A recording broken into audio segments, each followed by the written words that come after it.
Yep.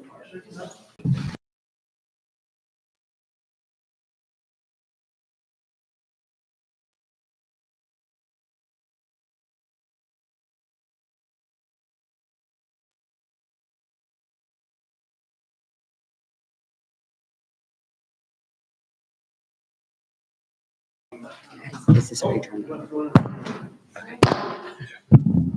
You just got to lean into it, though. I think we're starting with Board of Zoning Appeals. Oh, appeals This first. is BZA. Yes. It's 10. So you can hang out up here. I think we're starting with Board of Zoning Appeals.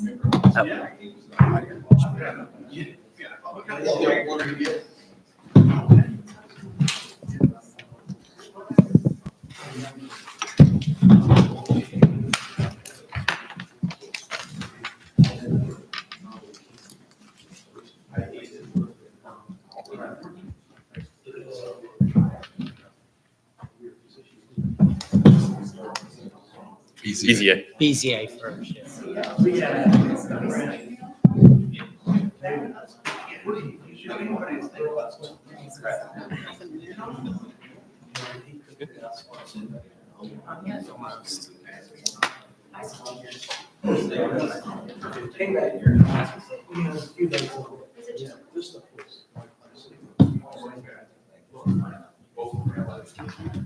ready?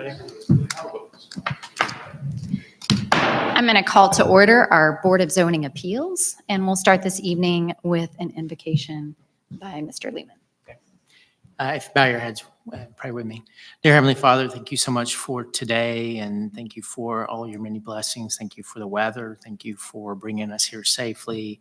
Give us wisdom and patience as we do the city's business. Thank you for all that are gathered here today. In Jesus' name I pray. Amen. Amen. Thank you. Roll call, please. Member Lehman, Here. Member Moody, Here. Chairwoman Gray. Here. And I'm ready to entertain a motion on the minutes of our previous meeting, which was June 13 of 20. Move to approve. Second. Okay, roll call, please. Member Lehman, Yes. Member Moody, Yes. Chairwoman Gray. Yes. Okay, and our first case, our only case this evening is BZA 2023-01, and I'll pass that to staff to review for all of us. Hi, good evening. My name is Jason Allen. I'm the staff planner for the city of Collegedale. So tonight for the BZA, we have a petition. This goes in our setback under the R1H zoning section 06.05-2.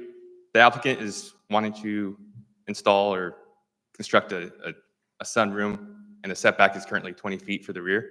They would like to bring that down to 17 feet. The reasoning is that their depth is shallow. The entire property length on the side yard is 105 feet from the street to the rear property line. So here's an image. If you don't mind, I'll get the lights real quick.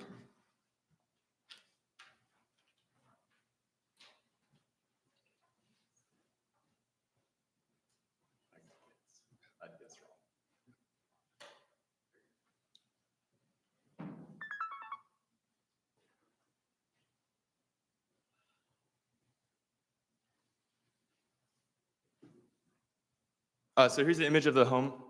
The red box with the dashed lines, that's the proposed approximate area of the sunroom. And down here, you can't see it, but there's a description of the 17-foot setback. Here's a photo of the front of the home. And this photo was taken prior to the construction of the home, I guess to the east of the neighbor. That red box outline is about where the patio and the sunroom would be. So here's the listed setbacks. For the rear yard, there's a minimum of 20 foot required. Previously, this is located in the Wellesley subdivision. There has been 4 Board of Zoning appeal applications submitted. The one in February in 2017 was approved, but there was also 3 other applications from our last Board of Zoning appeals. All 3 of those applications were denied, and they were all asking to go from a 25-foot setback to the front down to a 20-foot. So I'll kind of save you the time on this. Just short analysis of the property and what the state of Tennessee has for variances and what the property has to do to meet those standards. So lot 160 was platted as part of the Wellesley subdivision, which was recorded with the Hamilton County Register of Deeds on October 3rd, 2007. The plat was reviewed and approved for recording by the Collegedale Municipal Planning Commission and has met all regulation standards. Most of the lots are consistent with the Wellesley subdivision and are of a similar size and shape. Although staff believes the lot can be considered shallow compared to other lots in the similar area, they don't really have a irregular shape or shallowness. Staff finds that granting the variance would not constitute substantial deterrent to the public good or sustainability, or substantially impair the intent and purpose of the zoning ordinance. Staff finds that the particular hardship, practical difficulties, or undue hardship provided by the applicant would apply to particular land and or building regardless of the owner if such conditions were deemed applicable to this case.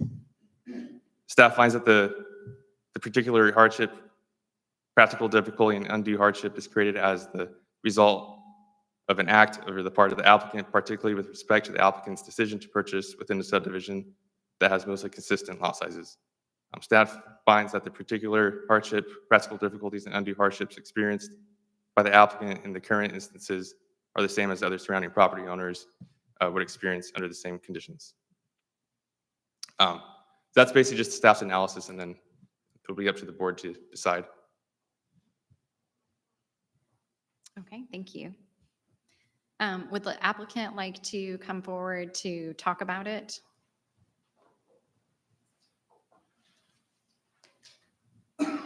When we started to want to beautify our backyard, we kind of looked at the GIS mapping, and it looked like And could you state your name and your Yes. address, please? Sorry, I forgot to I'm ask you to do sorry. that. I'm Marilyn Owen and Kenneth Owen. We live in 4501 Wellesley Drive Okay, in the Wellesley subdivision. thank you. And so we started out looking at the GIS mapping, looking like we had the fence line and our property line, which is what we were going off of. We thought that we had some footage behind there. So we drew up plans for a 12 by 13 sunroom. We got approval from the HOA. We got 5 letters of approval from our neighbors and thought we were good. When the contractor went to get the permit, it was suggested to really be safe, we needed a survey. So when we got the survey, we found that, as sometimes can happen, the GIS mapping may be a little off. So we no longer had this space between the fence and the property line that we thought we had. Consequently, we were appealing for an easement, and this is a to-scale rendition that I drew of the space that we want. We want about 30 inches to complete the project. It would be totally behind closed fencing. Currently, we have fencing on 3 sides. When the project's done, we're going to completely enclose the backyard. The neighbors and the HOA are all in agreement with it, but we feel like we should proceed asking for an easement to be legal. Okay, And my builder's here and my husband. I don't know if you have any other questions. okay. That'll do it for Pretty now. Thank you. simple. Okay. Or do you want to? Well, just to clarify, she's getting a variance from 20 feet to 17 feet, correct? Yeah, it's a setback adjustment. Not even. Can you go back to that? Yes. So I'm well aware of the 3 variances that were disapproved, trust subdivision, because it was a big deal in our subdivision last year. They were wanting to build homes 5 feet closer to the street. As it is, our driveways are so short that we've got cars everywhere and inching onto the sidewalk. So to move that from 20 feet down to 20 feet, it'd be even a greater problem. So the HOA and the members we were all kind of concerned about that. We understood the disapproval. This, to me, is apples and oranges. we're totally behind a closed fence, and no one's ever going to see it. So to me, that's a big difference. That's what I just wanted to add, that little caveat. Okay. Thank you. Appreciate it. Yeah, and thank you, because that's the slide I was going to ask to see. I thought I heard that correctly when they went through it, that those were all front yard setback Yeah, that's requests correct. that were Yeah. denied. Okay. And that was when we were approving the subdivision, like before anything was built. Okay. Yeah, I believe so. It was I just before anything wanted, was I just actually wanted to constructed. clarify. Thank you.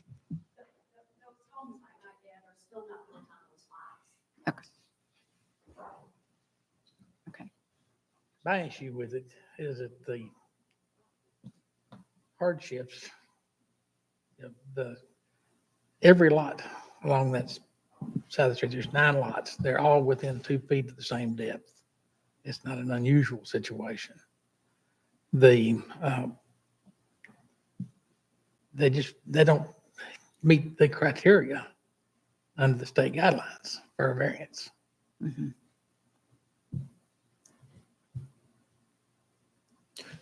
Yeah, and I don't disagree with that. So is that entire subdivision, all front yard setbacks are 25, rear setbacks are 20, correct? Yes. That's typical for the zoning.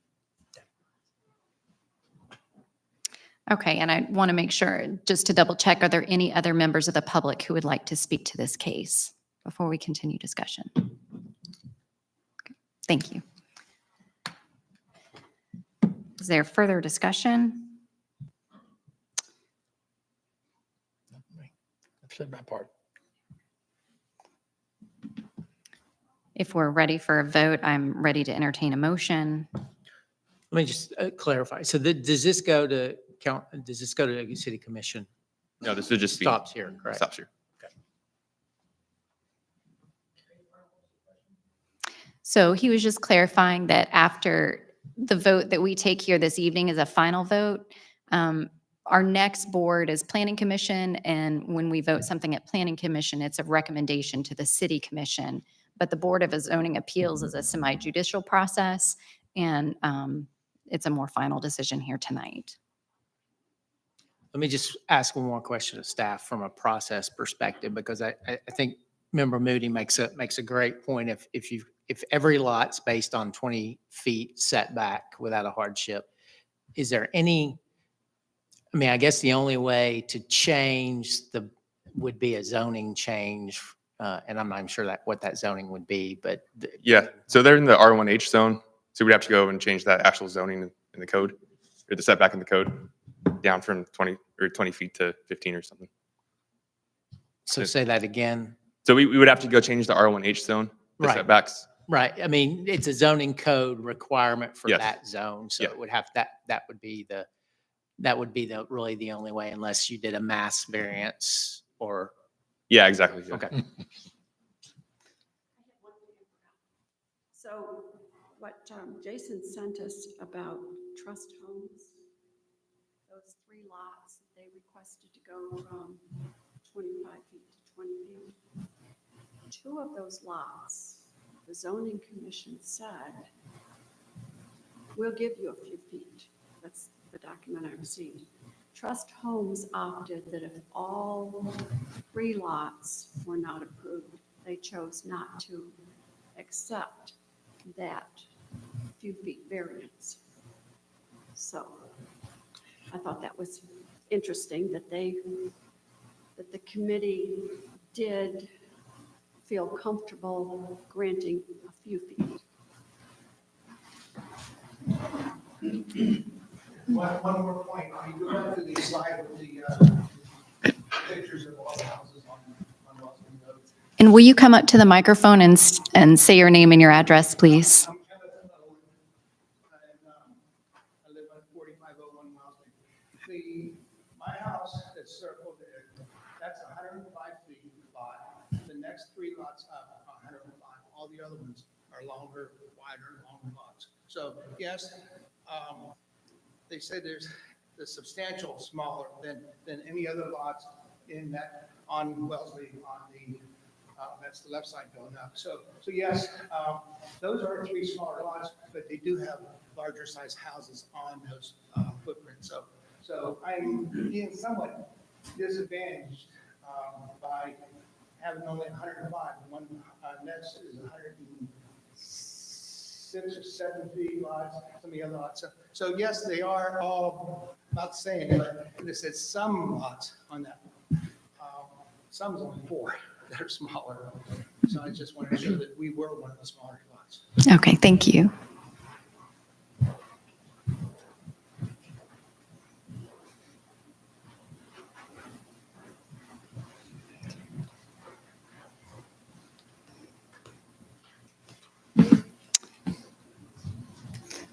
I can't help but move to deny. They don't meet the criteria.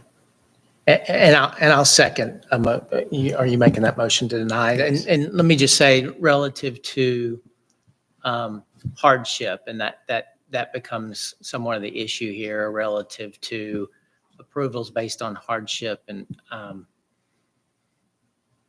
you could easily get in a situation where you would just have mass variance because nobody would really necessarily abide by the zoning, by the setback. So do you make that motion? Yes. To deny? I'll Move second. to deny. Okay. Any further discussion? Okay. Roll call, please. Member Lehman, Yes. Member Moody, Yes. Chairwoman Gray. Yes. And with that, our Board of Zoning Appeals is concluded. Thank you for all being here this evening.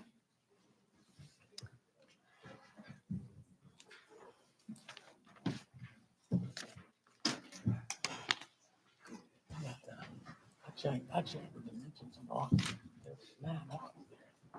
2 feet each other.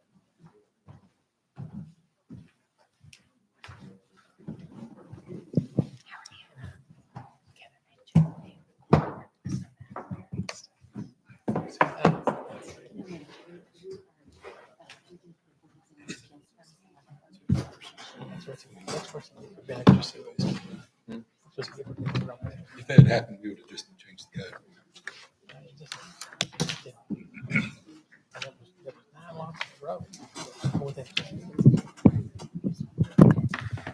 Well, It is.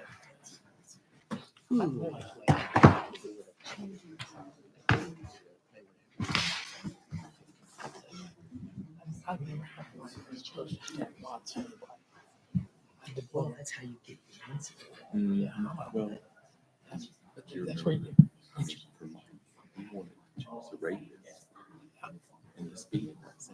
Yeah.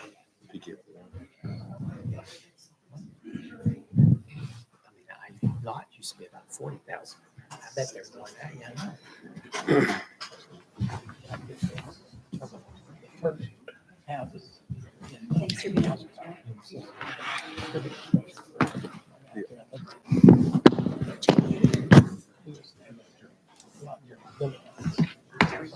Good. Yards, setback. On all 4 sides. That's tough. That's tough.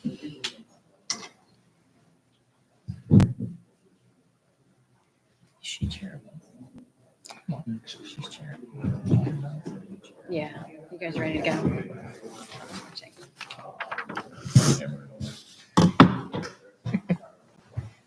Brian only chairs the really good. She fell on the hard one. How about you? Ready? You're playing it. Oh, It's ready. You good? Yeah. Yeah, I'm sorry. I heard it. Wait, yeah, you need to stop it and record.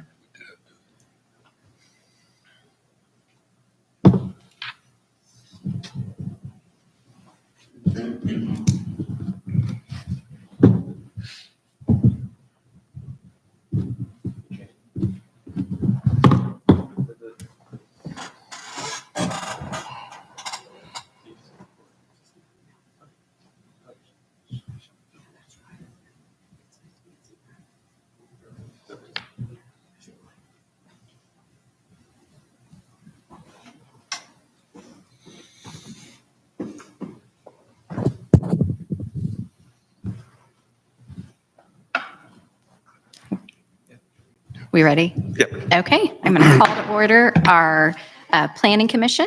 Thank you all for being here this evening. Roll call, please. Vice Mayor Johnson. Here. Mayor Lloyd. Member Friesen. Here. Member Lehman. Here. Member Moody. Here. Vice Chairman Givens. Here. Chairwoman Gray. Here. And I'm ready to entertain a motion on our minutes from our previous meeting. Move to approve. Second. Perfect. Roll call, please. Vice Mayor Johnson. Yay. Member Friesen. Yes. Member Lehman. Yes. Member Moody. Yes. Vice Chairman Givens. Yes. Chairwoman Gray. Yes.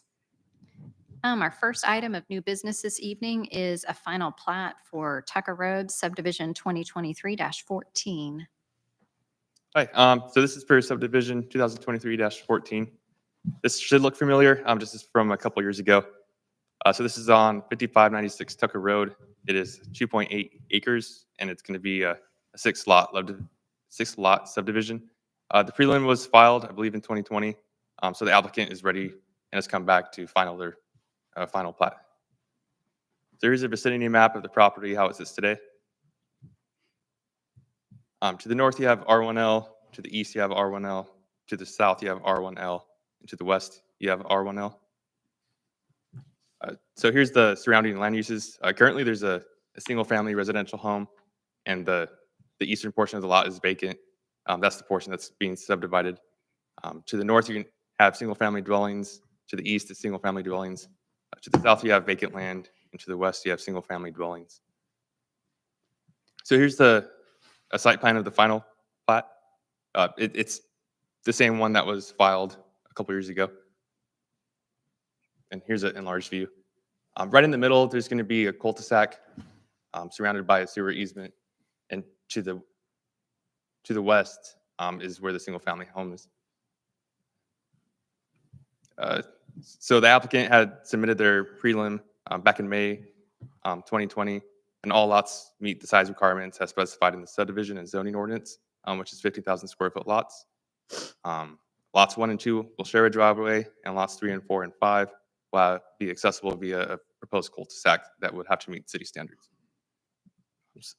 So with that, staff recommends their approval of subdivision 2023-14. If there's any questions, staff is here and an applicant's representative as well. Okay. Would the applicant like to come up and say anything? Okay. Is there discussion at this point? Okay. My only question is, you can't see I don't see the cul-de-sac on the drawings. That'll just come later. Yeah, it would come later. Okay. It's a private shared drive. That's why it doesn't show up. Okay.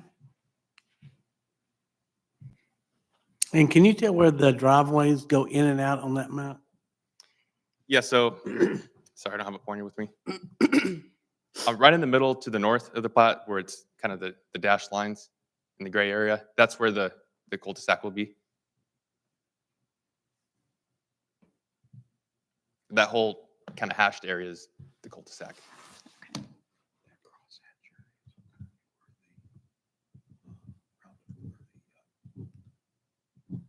Entrance road, cul-de-sac will be in this. Okay.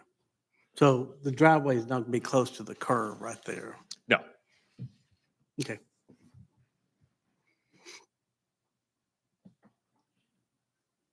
At what point do we take up considerations of all the drainage and whatnot that's going through that site? As part of the civil construction plans that were already approved. Can I just ask a clarifying question? So if there's, so the cul-de-sac being built to city standards, is it? It'll be private, so it's It is, built okay, to so the that's why I don't see it. correct. It's being Okay. built to the shared driveway standard, not public street standard. Gotcha. Okay. Move to approve. Second. Roll call, please. Vice Mayor Johnson. Yay. Member Friesen. Yes. Member Lehman. Yes. Member Moody. Yes. Vice Chairman Givens. Yes. Chairwoman Gray. Yes. Okay, our next case is a rezoning for Southern Adventist University. The case is zone 2023-08, and I'll just put it out there that my husband works at Southern Adventist University. So zoning case 2023-08. This is more of a formality. So the area that's going to be rezoned was the original Mickey Bakery's Plant 1, right along Epperson Pike. That has since been demolished, but the zoning over that area was never changed. So it's kind of this funky industrial zone within the university's property. So here's the specific area that we're looking at. Public Works is right there to the west. You have Epperson Pike to the north, and then University Drive runs down the center of that image. So to the north, the zones that we have is agriculture. To the east, south, and west is all university. So you can see it on this image with the zoning. It's got that weird I-1 still zoned there, but it's part of the university property as a whole. So the surrounding land uses, to the north is Epperson Pike and the railroad, and everything else to the east, south, and west is all university.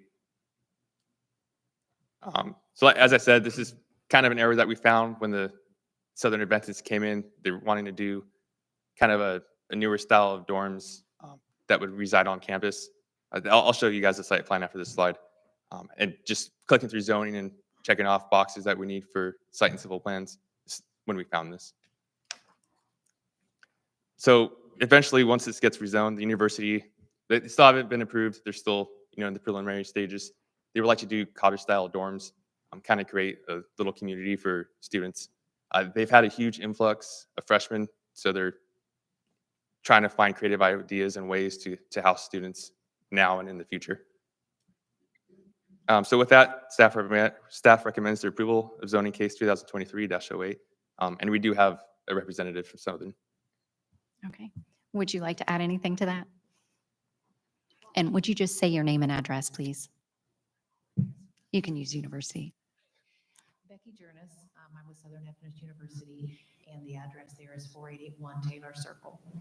Okay. So just wanted to kind of let you know that the county is already showing it as U1. So we're just trying to get everybody on the same page with the same information. And so, yeah, it's kind of a formality coming and trying to get us all dotting the T's or dotting the I's and crossing the T's.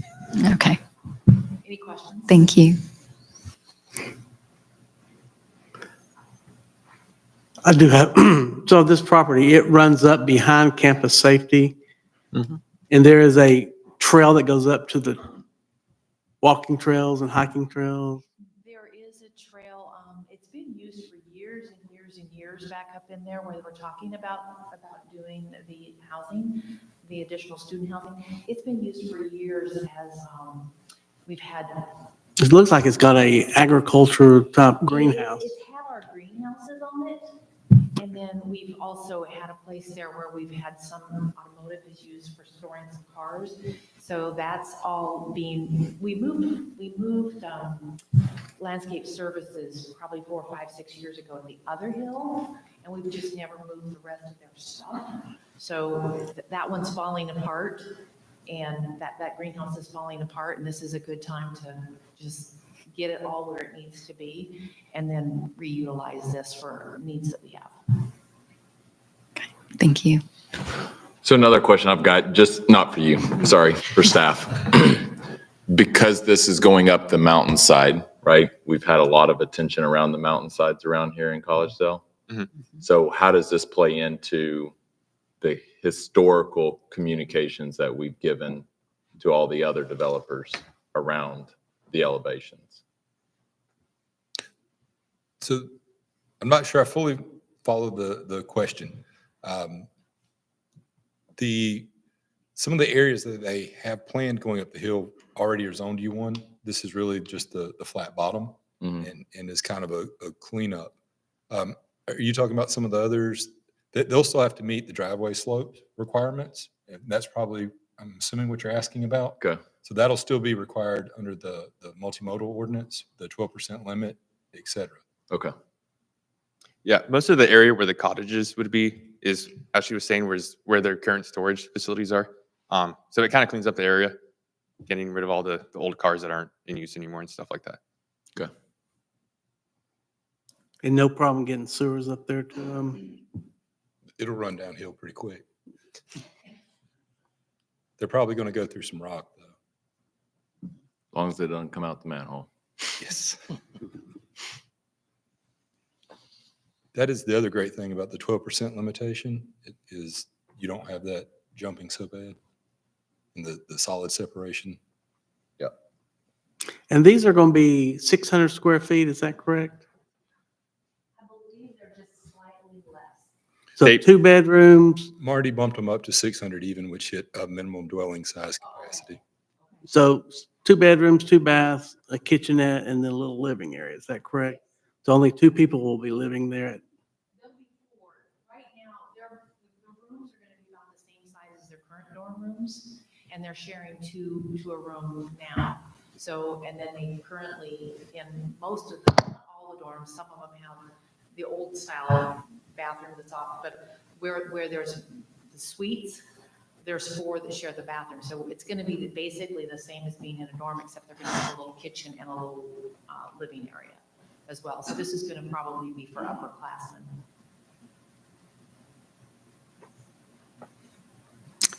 And this may be too early to ask, have we run this by the fire marshal yet? Yeah, he's seen it. So he's okay with, does it have to be sprinkled? I don't recall what the final determination was. They had a discussion of sprinklers.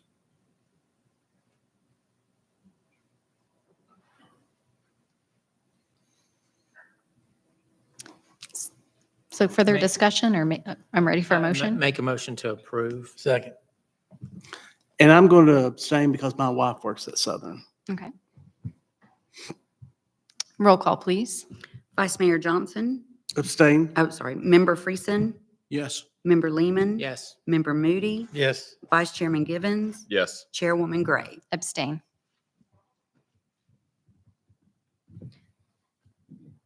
Our next zoning case is 2023-06 Urban Farms. So zoning case 2023-06. This is a proposal to rezone approximately 9.17 acres from shopping center commercial to agriculture.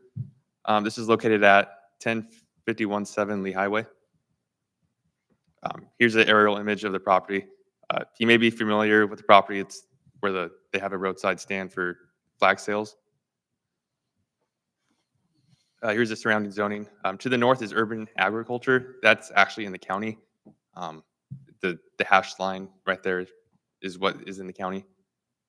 To the east, south, and west, we have shopping center commercial. So the project is currently a single-family dwelling. And as I said, it has the flag roadside sale of flags. To the north, you have vacant land. To the east, you have an auto repair shop. To the south, you have Lee Highway and vacant land. And to the west is also vacant land. So here's a preliminary site plan. Right in the middle where the marshland and the small pond is where the county and the city of Collegedale jurisdiction meets. So everything that you see on the plat to the west, that's all the county, and the 3 lots to the east on the plat, those will be within Collegedale. So here's an enlarged view. You have Lee Highway. If you're looking at the plat, it's to the east. And then lot 1, 10, and 11 will be in Collegedale. So this zoning proposal is the first step to develop an estate-style home subdivision. That's going to consist of 11 lots, 3 of which will be located within the city of Collegedale. The remaining 9 lots will be located to the north in Hamilton County. Currently, a single-family residence and the flag roadside sales store occupies the approximate 9 acres. Rezoning the property from shopping center commercial to agricultural will be a down zone and will limit the possibility of heavy commercial uses in the future. A down zone of the area will prohibit any high concentration of commercial development that may propose a heavy use and may destroy landscapes. If you've driven up there, it is a very pretty area. So down zoning to agriculture and having more estate-style homes, personally, I think would look better than commercial businesses. So with that, staff recommends the approval of zoning case 2023-06. We do have the applicant and the representative here as well. And that's lot 1, 2, and 3, is that correct? No, that is lots 1, 10, and 11. 1, 10, 11. So the first 2 lots sitting off Lee Highway, Part of 2. And then if you're looking at the plat, it's the one to the west, but it's north.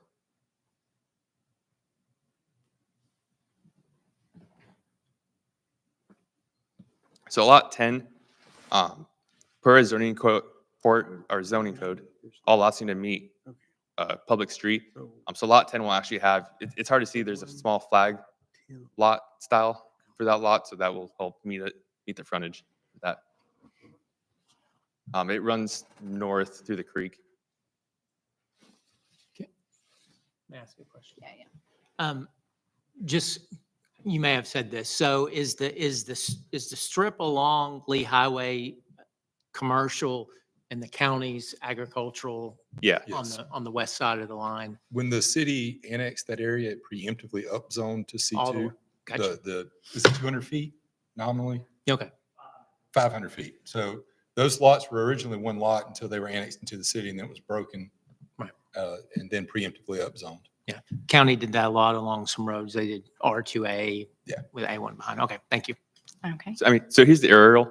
You see Lee Highway if you look to the right, and the outlined portion is C2, and then the hashed area is Hamilton County's Gotcha. urban agriculture. And if you'd like to come to the microphones, Barry Payne, Island Point. Part of this is because in Cambridge Square, we have a lot of people that ask for larger lots. We can't allow goats in Cambridge Square, so we need a larger spot. So we're responding to a lot of the requests we have. So this is really, and quite often we have people ask for 3 to 5 acre high-end gated communities. So we found this property, thought it'd be a good fit for what we want to do. okay, thank you. So, question. Part of the road's gonna be in Collegedale, part of the road is gonna be in Hamilton County, right? No, that'll be a shared driveway. It will not be a public street. There will not be a street, okay. Why Okay, don't we so just it'd put, go Be ahead. gated, private. Yes, it'll be gated, and my understanding is the applicant is going to decline garbage service, or if garbage service is provided by the city for those 3 lots, it will be from Lee Highway. They would haul their trash cans down to Lee Highway. Or decline service. Okay. Probably get a private. Okay. Now, assuming we would want to give gate codes for emergency personnel, Yeah. Have to fire, be police, whatever. Yeah, there's a standard, Anything's needed, they can get through the gate. yeah, there's the Like a standard. Yelp type of squawk activated box. type, that's the Yeah. standard code. Further questions? We could just put all this in the city of Collegedale and They would have to do a public street for that. And to do public, you can't gate it. I move to approve. Second. Roll call, please. Mayor Johnson. yay. Member Freeson. Yes. Member Lehman. Yes. Member Moody. Yes. Vice Chairman Givens. Yes. Chairwoman Gray. Yes. Thank you. Okay, our last case this evening is another zoning, 2023-07, Jack Kate Road. So zoning case 2023-07. The applicant is proposing to rezone 9015 Jack Kate Road and 5560 Little Debbie Parkway from shopping center commercial C2 to residential 0 lot line townhouse district R1T. If approved, the zoning would allow a 30-unit townhome development once staff has approved a staff level plat. So it is 2 properties for plats that are under 3 lots. Staff could do that at the staff level. Of course, the applicant would have to submit site and civil plans as well. The R1T would have to come back. I would. Okay. Okay. I'm sorry. The R1T would have to come back. So here's the vicinity map. The 2 properties are the 2 vacant ones, 5560 and 9015. So the surrounding zone classifications: to the north, you have shopping center commercial. To the east, you have industrial. To the south and west, you have shopping center commercial. So surrounding land uses. So both parcels are currently vacant. To the north, you have shopping centers. To the east, you have a concrete quarry. To the south, you have a car wash. And to the west is Pinnacle Bank. So here's the proposed site plan that the applicant has submitted. I'll do an enlarged view. Access is currently coming off Jack Kate Road through the Pinnacle Bank parking lot. And the applicant's proposing a 30-unit townhouse district. There's with a small park and a community lot. So if the zoning approves, that would allow the applicant to submit for the 30-lot townhome development. The 2 existing properties are currently zoned as commercial and are not particularly viable for commercial development due to its location and lack of visibility, as both lots sit to the rear of existing commercial uses.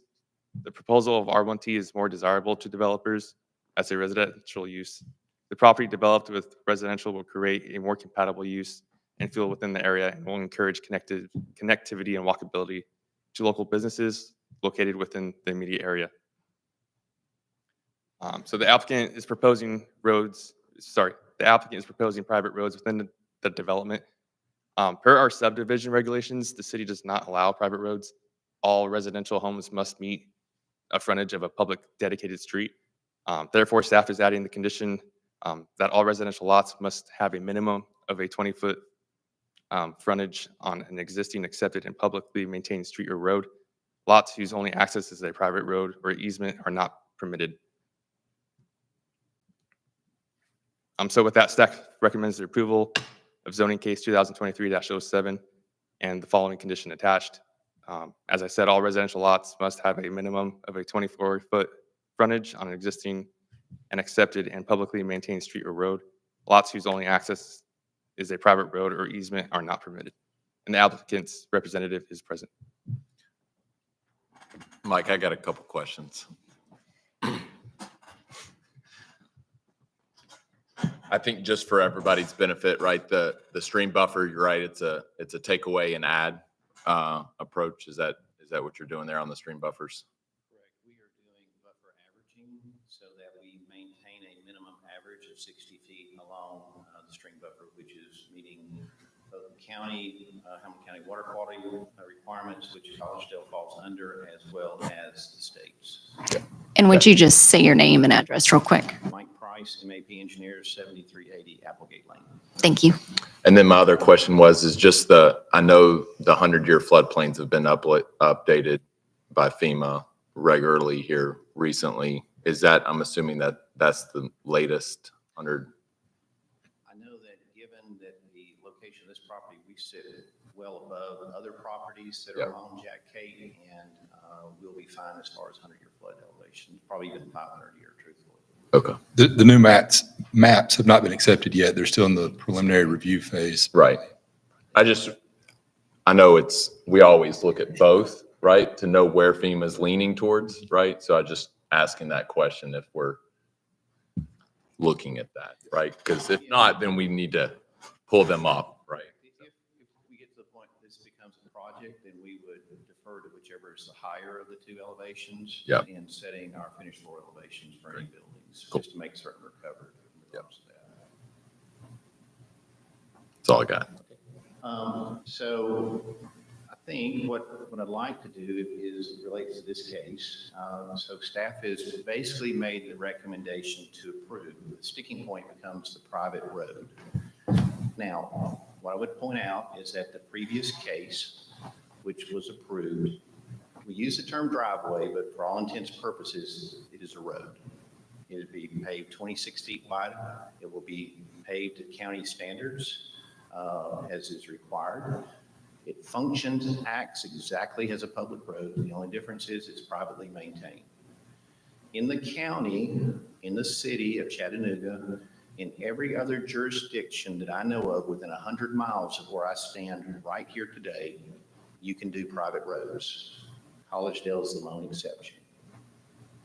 Now, when I read staff recommendations out of this, the reason that they give that Collegedale does not desire to have private roads is that staff, quote, does not agree with the development of private roads, as the city will not have the ability to ensure proper construction and maintenance of the roads.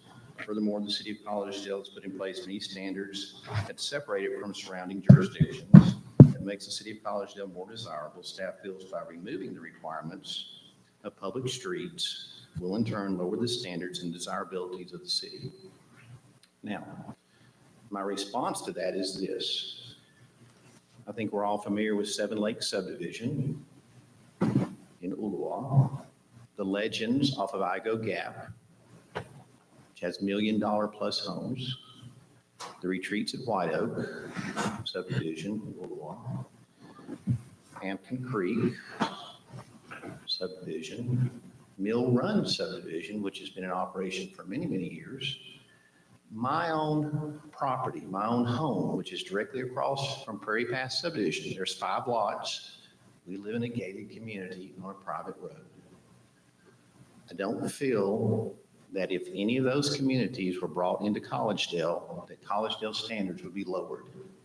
Matter of fact, I would even argue in some of those cases, it would raise the level in terms of development that takes place within the city. So I believe, if I might, I think the concern is not in every case would the city want private roads. I understand that. That to me is a more valid argument. You don't always want to have private roads. But the roads, understand, will be built to city standards, paving thickness. We will have sidewalks, just as what's required on a city public street. The width will match the fire marshal's requirements, just like a public street. This acts, quacks, however you want to put it, exactly like a public street. The difference is we want to be gated. We want to be exclusive. These townhomes will run between $400,000 to $500,000 each. This is not something that will degrade the standards that this city has looked so hard to maintain and to build over the years.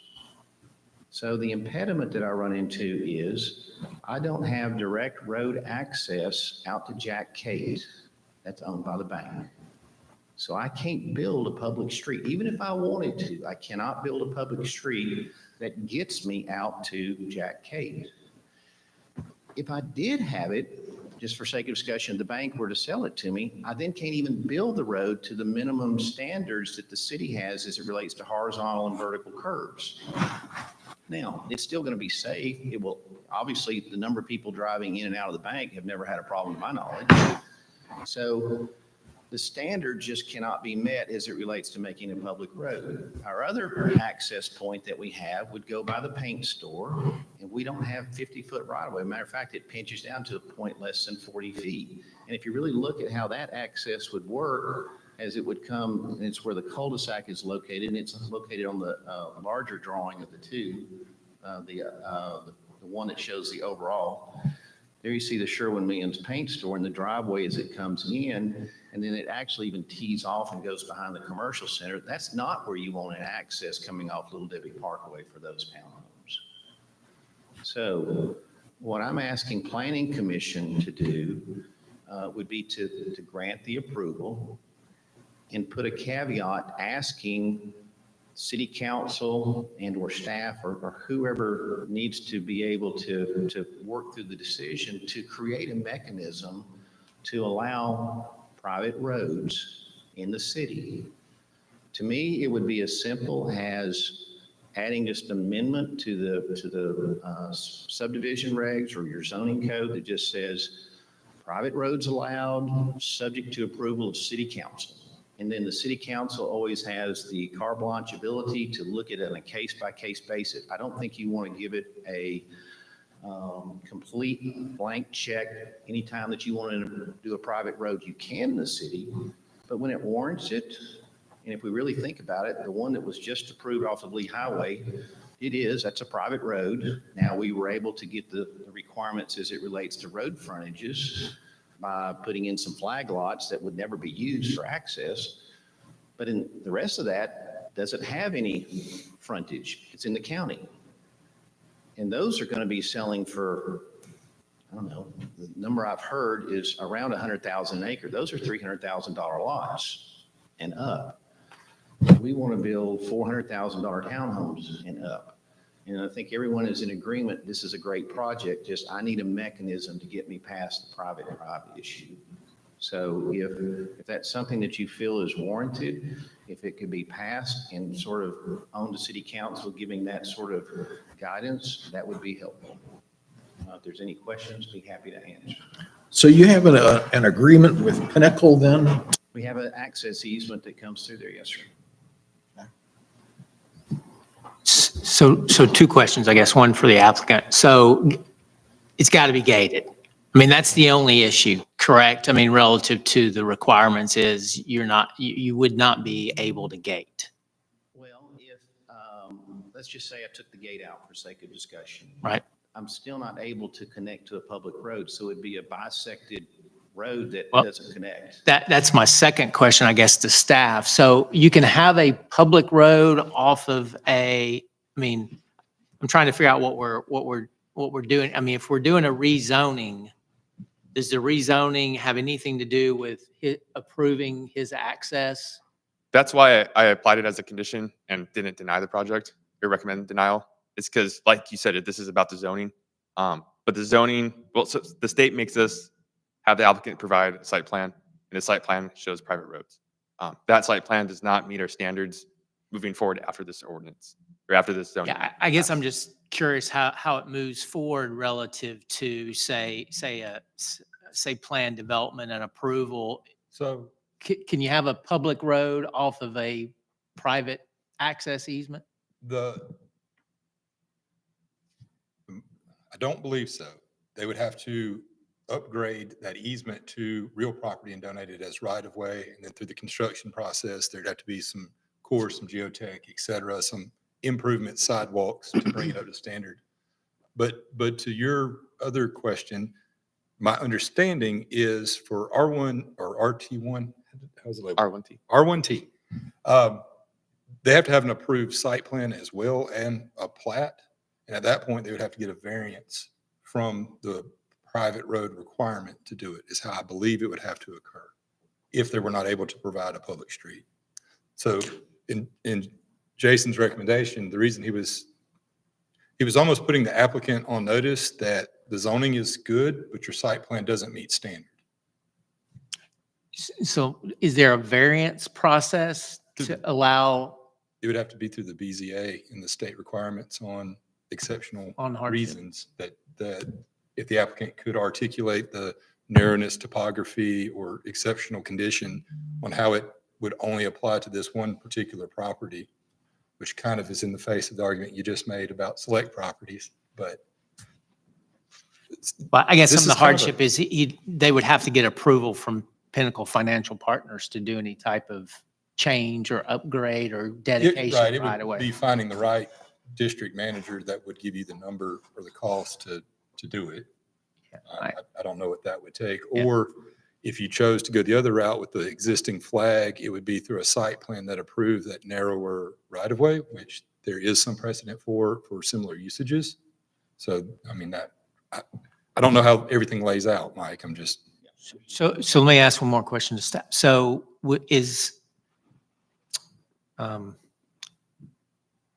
is there without subdividing the property and it being, I mean, is there any, well, I guess I'll ask you, is there any type of, I mean, if you want to do fee simple, zero lot line townhomes, you got to do a plat, correct?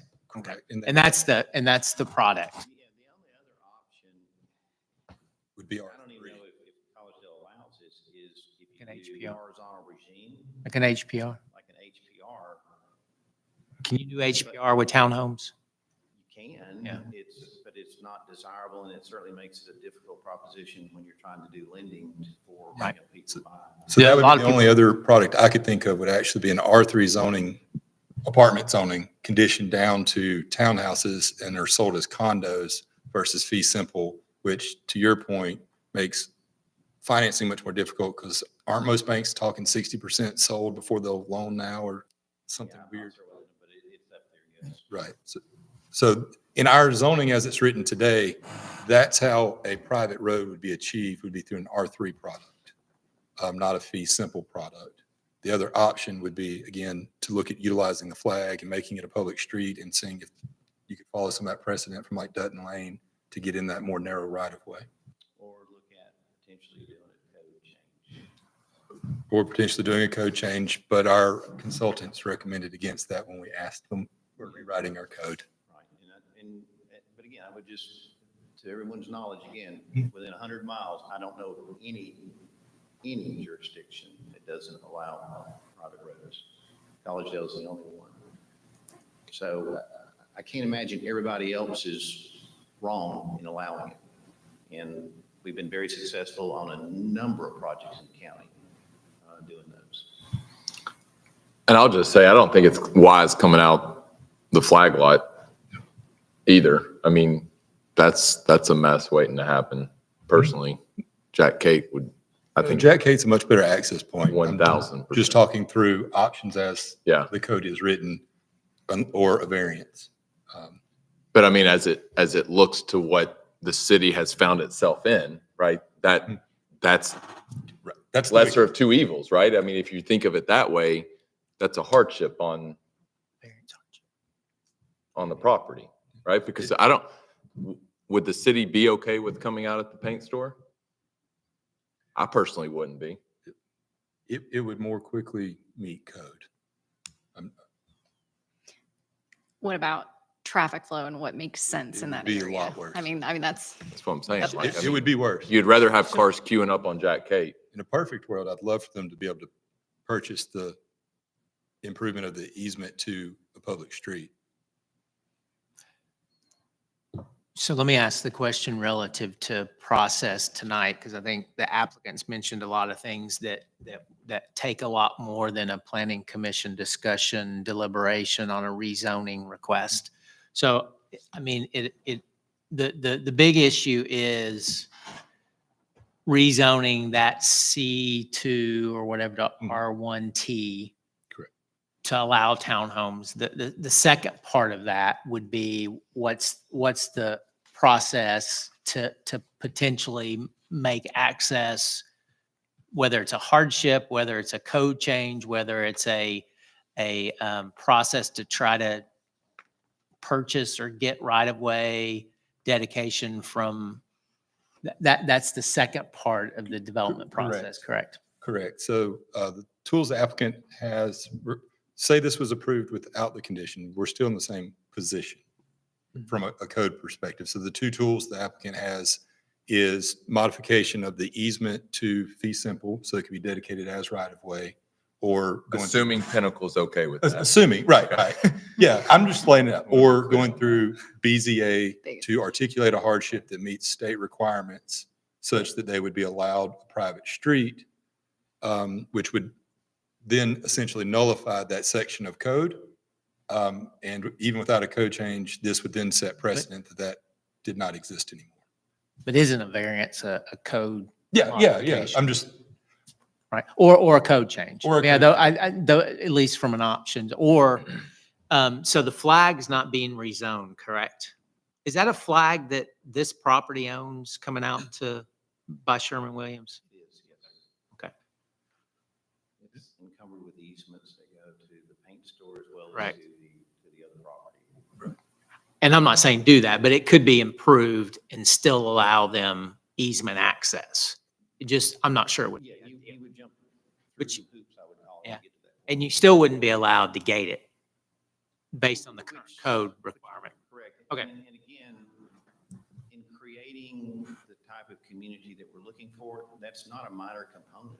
That's a major component to this. And that's where, again, if I had the ability to wave a magic wand and I've now got 50-foot right of way out to Jack Kate and I'm good, I still want to do Gate. a gated community. And I don't feel that is an unwarranted or a request that falls outside the guidelines of Collegedale standards, because that road can be maintained. Let me just ask a question, though. That's a subdivision regulation requirement that would have to go through a process to change the subdivision Correct. regulation, Yes. which would come, I'm assuming, come through planning commission and then And to then go go to to- board of commissioners. correct. Okay. The other option would be an R3 zoning, which would probably, small infill was the idea behind the R1T, such as this. R3 was not so much the idea. But that's how it was historically Oh, right. done. Or I mean, I don't know if y'all have done any HPRs, but they're starting to be done, and maybe financing is an issue, but and maybe people don't want HPR necessarily. Can you tell me what HPR is? He's probably better at horizontal property regime. It's basically one lot, but when you purchase a home or a structure, you actually purchase the rights to the land. Okay. And so you can do it on a single lot without a subdivision of property. But that would require, Okay. yeah, but that's an R3 zoning. We haven't done one, but that would fall in So, R3. so if you did an HPR, it would have to be R3. R3 in condition. So is the city's concern about private roads just the maintenance of them and the integrity of them? Yeah. Over the life? And Yes. so, Barnsley's a good example. The alleyways were constructed to city standards, or Say sorry, that county again? standards. Barnsley, they have alleyways that are private, and those were constructed to county standards, and there's a lot of failure points. from a constructability or maintenance? I would say constructability. No, they are geotechnically failing. And so now it's a. So then it's not a maintenance and an upkeep component.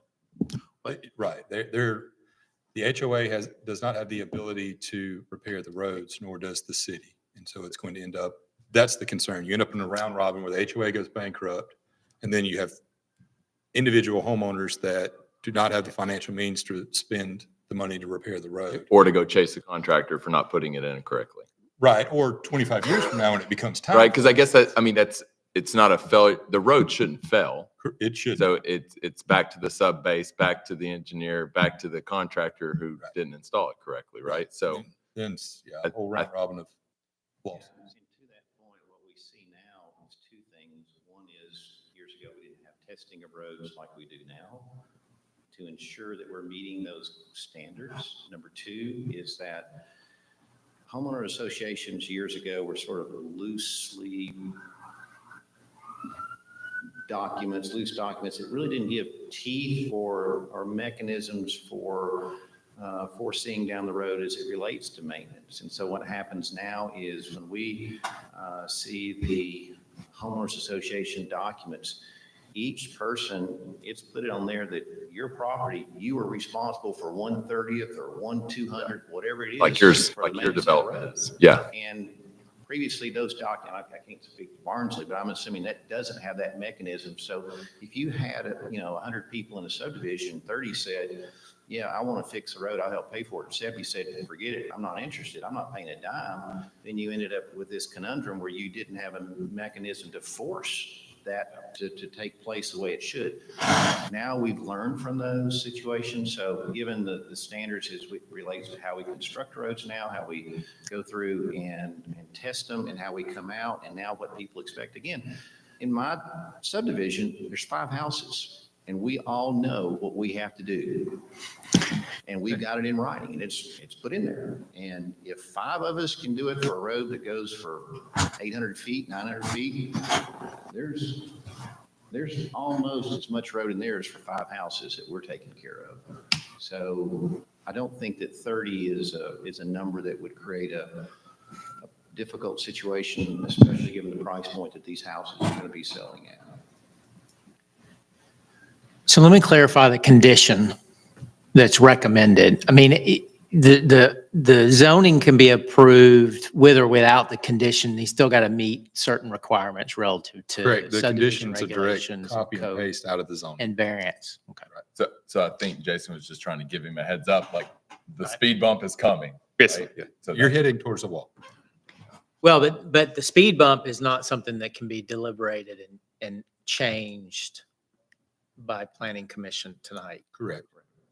I'm not looking. No, I just making sure, because I think it's an appropriate transition. I think from a housing type, from a marketability, I think a lot of people are looking at that. I think it's a good location, and it's again not necessarily going to be commercial, so I'm not saying it's. So usually you look at zoning, land use, appropriate location, and I think it, Yeah. at least in my opinion, meets that criteria, although there's. Yeah, and that's why it wasn't straight up, recommended for denial is just with a condition, because like you said, it meets good criteria and it's a good zoning case. Too bad there's not a bridge to Walmart, right? I was thinking the same thing. Your connectivity's there, right? So. But can we rezone this knowing we can't, that there is not access that fits within our guidelines? And that's, And So let me, that's the pickle. so R1T, is it only townhomes? Only fee simple, Only fee simple? which requires the public, the 20. So for that zone, this is a landlocked piece of property. Correct. What? With this layout, Yeah, okay. there, again, There is a flag. there is a to Little flag, Debbie. while less ideal than what is being shown here, that would more easily meet the zoning, even though it's not as good of a product. I'll say that too for Mike.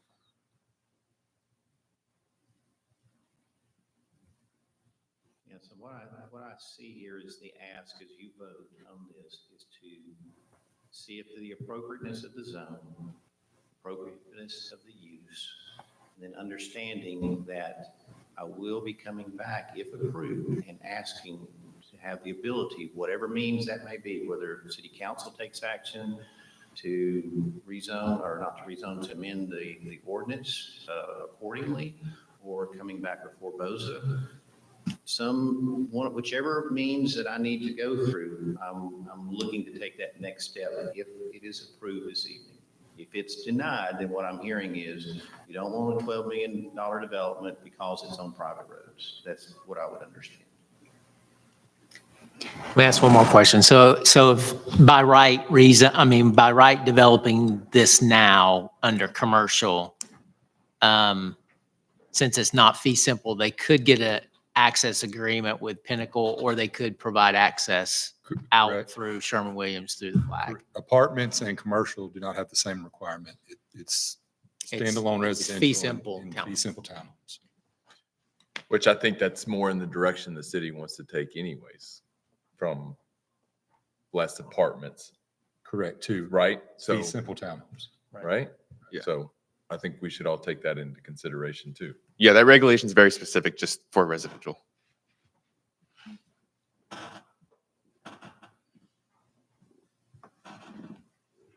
I also wanted, and in the case report, I did see that there were strides towards adding parks and community connectivity.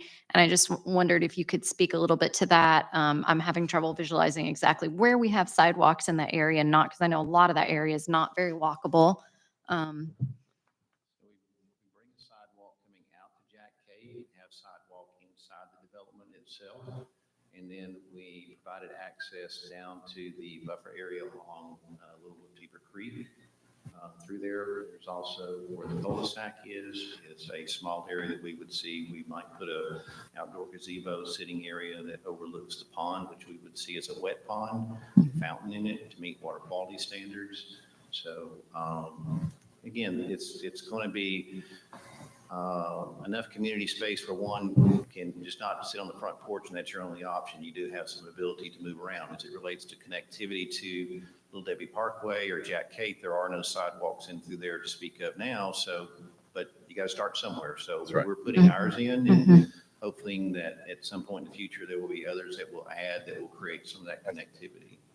Yeah, I mean, so Pinnacle's got theirs, right? And I mean, that's been the historical problem along Little Debbie Parkway, right? So we're not going to solve it. This would connect to Pinnacles though, wouldn't it, Mike? It would. That's what I'm saying. That's the only one that's going to be able to connect to. Everybody else doesn't have one. So Be a good start. You got to start somewhere. Yeah. You can see the sidewalk directly north of Jack Cate where it's written on the road. Yeah, we connect to that one right there that comes across the highway. they fought us on that. Pinnacle didn't. Nobody else does.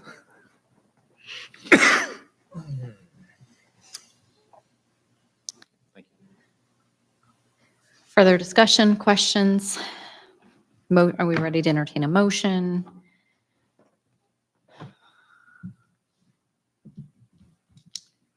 I keep thinking about the other project we have approved over here on Ottawa Ringgold Road, that's also a townhome project. It didn't come requesting, private roads, but what other projects have we approved that then might come back and say, well, we also want private roads, things that are approved and not yet built. Yeah, just thinking implications here.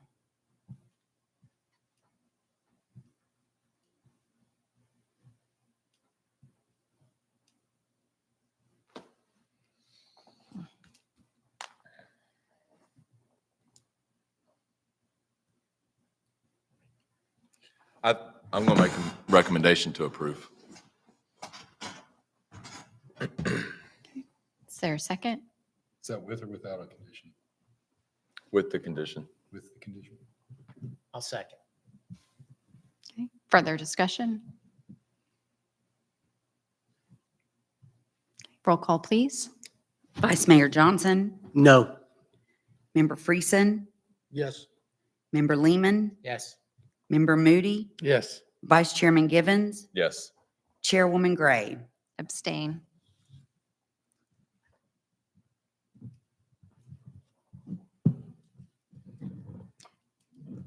And are there any other reports or other things happening in the city that staff would like to brief us on, or are we adjourned? We're still going through the zoning rewrite. We're looking to the first of the year to have a small town hall where people could come in from the public to give us any recommendations or anything they'd like to see on our rewrite. Hint, hint, Mike. Come to the public town hall to speak on the zoning. So that's something that we're looking for probably in January, February. So keep an eye out for that on social media. And I'll send everyone an email, just to let you know when that date takes place. But other than that, business as usual. Okay, well, thank you, everybody, for being here tonight. We're adjourned. Either this Monday or the next week or two. We have one next. Yeah, probably December. It was good seeing you, neighbor. We have one next one. Good to see you. You want to do it in a week or in 3? Let me. Yeah. Well, it's going to be, you're going to be going. 80 years from now. I'm going to be gone in 3 weeks.